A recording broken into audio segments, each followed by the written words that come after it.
വെടിനിർത്തൽ ധാരണ നടപ്പാക്കാൻ സഹകരിക്കുന്നില്ല എന്ന് ഇസ്രായേൽ പ്രധാനമന്ത്രി ബെഞ്ചമിൻ നെതന്യാഹു പോപ്പ് ലിയോയുമായുള്ള ടെലിഫോൺ സംഭാഷണത്തിൽ ഹമാസിന്റെ നിസ്സഹകരണം അറിയിച്ചതായും ഇസ്രായേൽ പ്രധാനമന്ത്രിയുടെ ഓഫീസ് പുറത്തുവിട്ട രേഖകളിൽ പറയുന്നു. 60 ദിവസത്തെ വെടിനിർത്തൽ കാലയളവിൽ ജീവിച്ചിരിക്കുന്ന 10 ബന്ദികളെയും മരിച്ചവരിൽ 18 പേരുടെ മൃതദേഹങ്ങളും വിട്ടു നൽകാമെന്ന നിലപാടാണ് ഹമാസ് മുന്നോട്ട് വെക്കുന്നത്. അമേരിക്ക മുന്നോട്ട് വെച്ച 60 ദിവസത്തെ വെടിനിർത്തൽ ധാരണ ഹമാസ് അംഗീകരിക്കുന്നില്ലെന്ന് ബെഞ്ചമിൻ നെതന്യാഹു അറിയിച്ചു.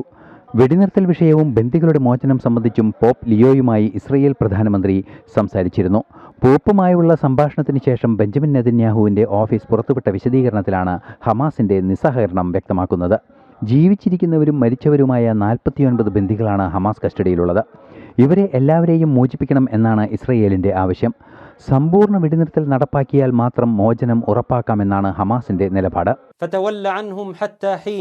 وأبصرهم فسوف يبصرون أفبعذابنا يستعجلون فإذا نزل بساحتهم فساء صباح المنذرين الحمد لله رب العالمين ليس بغافل سبحانه عما يعمل الظالمون وكان حقا عليه نصر المؤمنين والصلاة والسلام على نبينا المجاهد الشهيد وعلى آله وصحبه ومن جاهد جهاده إلى يوم الدين وبعد.